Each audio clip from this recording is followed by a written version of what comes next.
Okay, welcome along today. Today we're going to have a look at solid element operators, or Boolean transformations, as I think everyone refers to them here in Finland. So these are very useful for all sorts of things, but probably remember though that they should probably be a last resort when you need to do something. So once you've exhausted all avenues of trying to make something work, then you have a crack at a solid element operator. Problem with them is that they tend to add a wee bit of complexity to a large model. So if you're working on a big project, lots of solid element operators can cause memory problems and issues as we work through the project.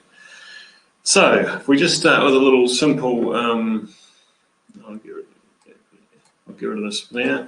So we'll start just with a little simple operation. So we've got here a wall and a roof. So we're going to have a look at those in 3D. Where have they gone? There we go. So solid element operator, or the difference between, say, in this instance, a solid element operator and a trim to roof function is that the solid element operator always remains live. So a trim to roof will trim your wall to the roof, and then if you move anything, the wall stays the same.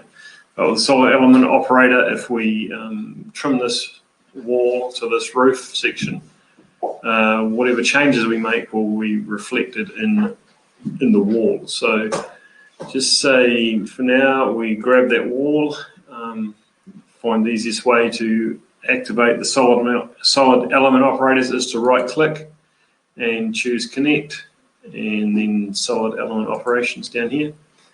Now the thing that we want to adjust, like this, in this case the wall is our target element. The thing that we want to adjust it to is called our operator element. Now there can be more than one target, more than one operator if we're trying to do something complex. So here we go, we've got our wall is now our target element, and now we just go along and select our roof and get our operator element, and then we can choose what we want to do. So whether we want to just take out the section of the roof. So if we just do this and execute, you'll find that the roof section has been removed from the wall. So this is great for trying to create strange shapes in walls and stuff like that, which we can't do with windows openings. So you can create a shape out of a slab or a morph or whatever and use that. We undo that one. Show our roof again. There we go.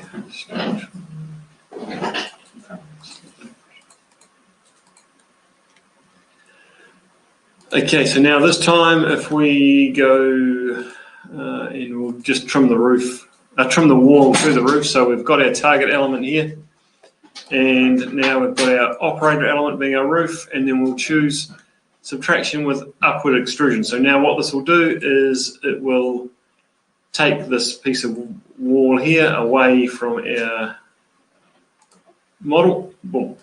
And any changes now that we make to this roof will reflect in that piece of wall. So now if we were to lower this, say a meter,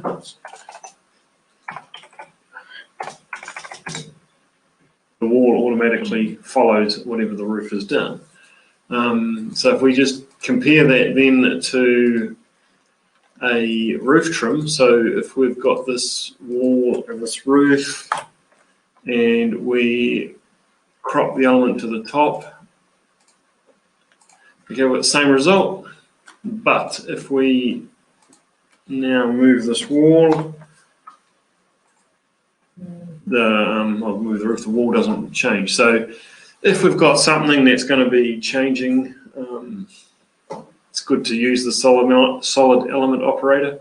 But if it's not going to, like if you want to just create a shape in a wall and leave the wall at that shape no matter what you do, you can use the roof trim.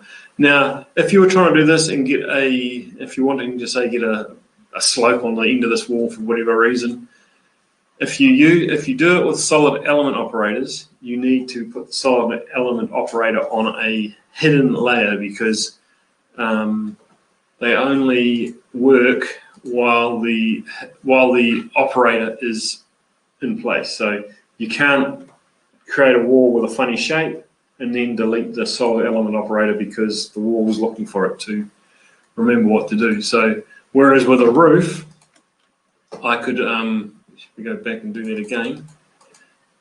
So in this instance here, if I take that roof away, the wall's going to stay the same. Can you still cancel the roof thing even if the wall is gone? Because you can also cancel it. Yeah, if you've done, I'll go back here. So if we've done a solid element operation, we'll go that one, operator, element, and operator, subtract. Now, if you want to turn that off, I think you just, we come into here, we can clear all connections. Yeah, so grab that. So right click, connect, and clear all connections to undo any solid element operations. So if you've actually got, say, like a site where you've done lots of trimming and stuff and you don't know where you've got to in the end and you want to start afresh, best to grab the site and clear all the connections and it will come back to normal and you can start working again from what you know.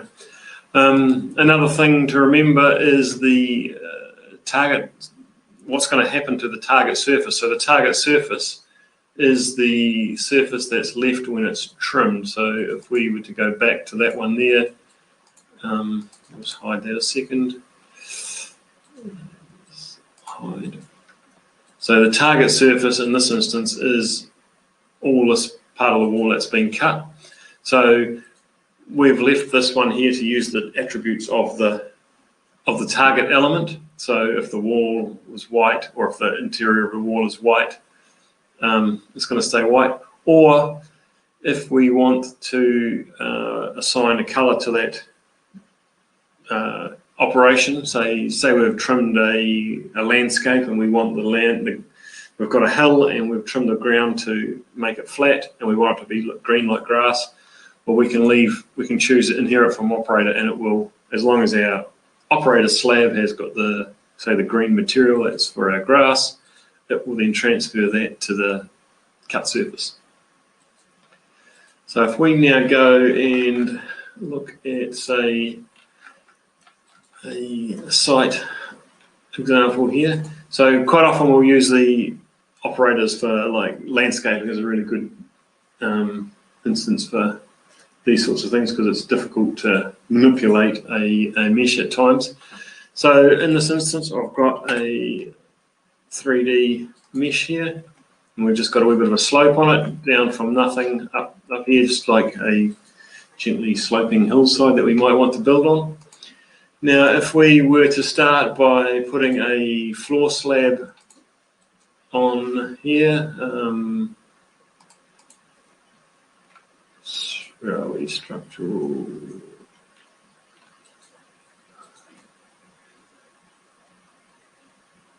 We'll go to, we'll just put it here, structural bearing.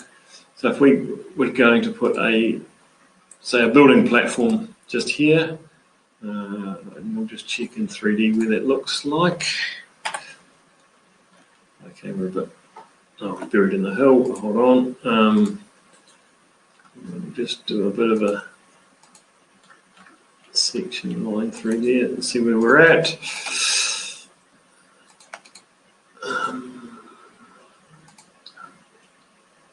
Okay, no wonder. Right, so we'll lift this up a bit. So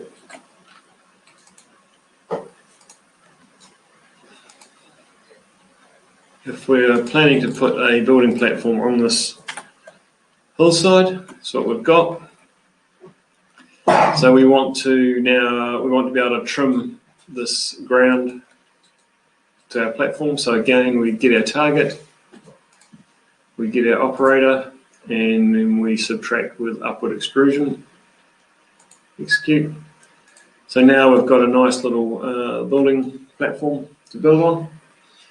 If we want to then say batter back the sides, we can also then say 45 degrees sounds all right.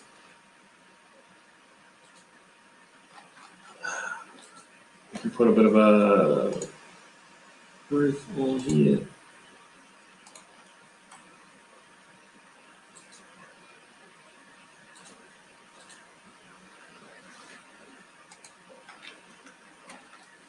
So we can put that on. It's gone a bit low, so we'll make that 45 degrees. And then we can make that green.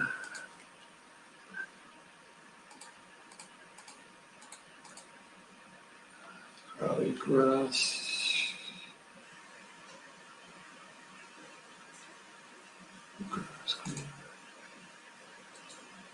And then we'll put that on a hidden layer because we're going to hide it later. Just go OK. And now if we do our operation again, but this time we'll inherit the subtraction, inherit from operator. So this cut should end up being green. Execute. And we'll hide that. So now we've created our batter back with a grass slope. So we could do that around the corner here as well and have that all nice and tidy. Now, if we want to, another thing that we quite often want to do with our meshes is put roads across them and pathways and stuff, which we want to fit nicely to the existing ground slope. And it's always a hard one to do manually with two different meshes. So one way that we can do that is, again, we grab a slab, make sure that the slab's nice and high, so we'll call it say 25 meters high in this case. We'll make it concrete because we want it to be like a driveway or a path, and we'll put this on site and landscape general. Now we'll just do it simply for now. We'll just do a nice straight driveway. And wide 6 meters wide. We'll bring that down there. Right, so if we go and have a look at what we've got here, 3D.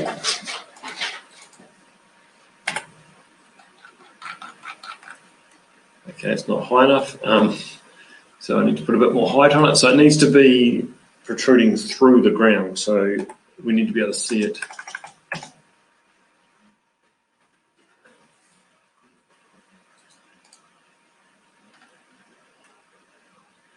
Why is it not? Oh, no, we'll do it this way.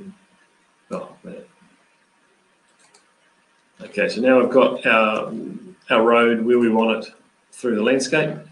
So this, now what we want to do is we want to grab our road and it's our target. We want to grab our ground and it's our operator.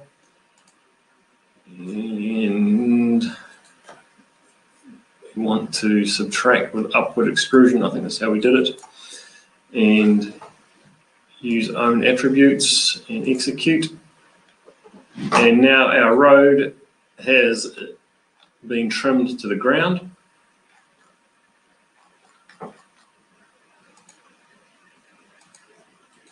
Yeah, that didn't work properly, I've got a feeling, because that, hold on, I did this and finished the other night and it worked. I'll try to do it in English.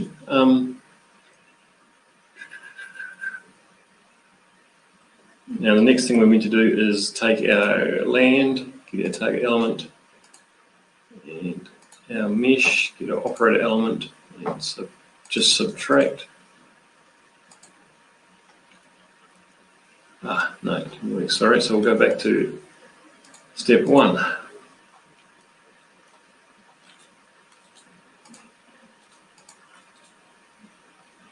So we've got our target element. And now our operator element.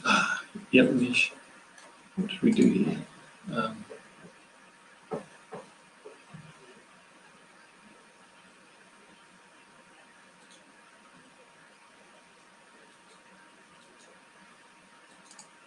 If we make our mesh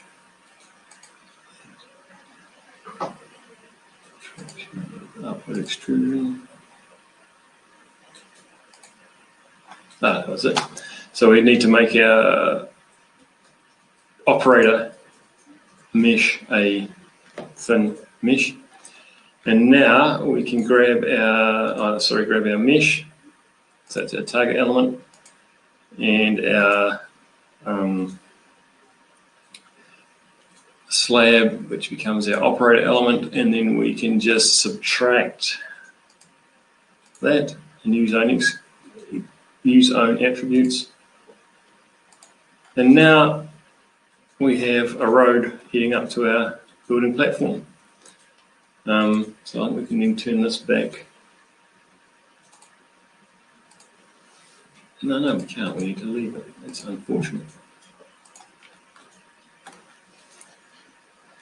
So now we can do whatever we need to do to our road or our site, and they will always stay the same. So if we go now and so we wanted to put a kink in this road, put it down there, that there.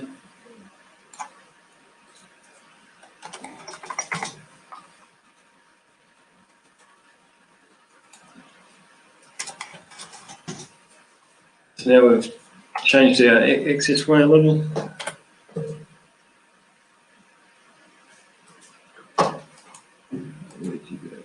And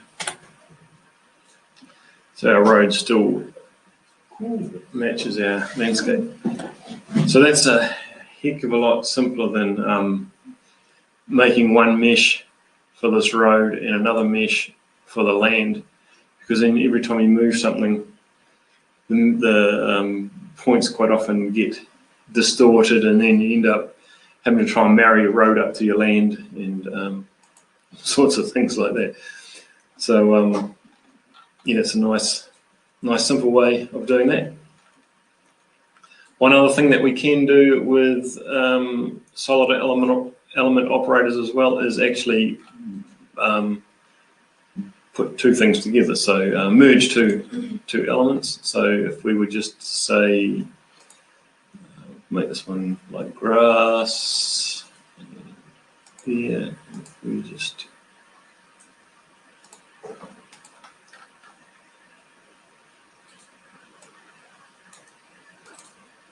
so just say, for instance, we wanted to create some sort of slope that had, you know, a grass platform on it like this, or a rise, I guess.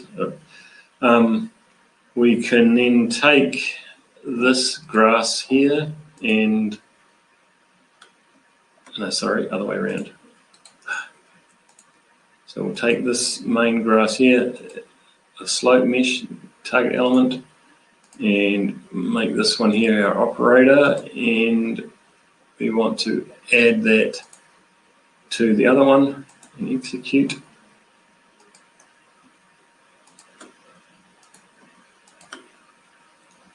Hey, did that work? Didn't. I don't know, we need to trim the bottom first. So if we just try it this way then. Yeah.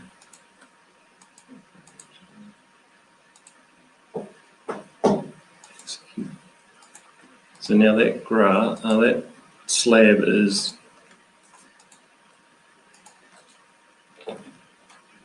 just there, yeah, and that's our target.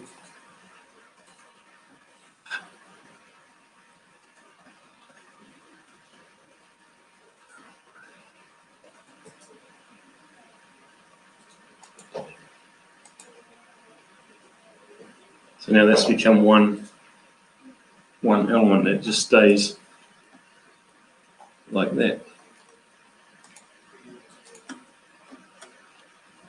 Yeah, so as I said earlier on, it's usually a last resort to use our solid element operators. Try and do it manually if you can, especially on a big project, because it will, and especially where we're doing a lot of manipulating with solid element operators. They tend to chew into the memory and cause all sorts of problems later on. But they're really good for, as I say, landscaping, stuff like that. And also if you're trying to, if you want to make an object or something special that's not really part of the ArchiCAD objects, you can use, roofs and slabs and stuff to trim things too, and make your own customized shapes, which then you can save as objects to put back into your project. So yeah, that was just a quick introduction then into solid element operators and how they can make your day easier. So thanks all for joining us, and we'll catch you next week. Cheers. Thank you.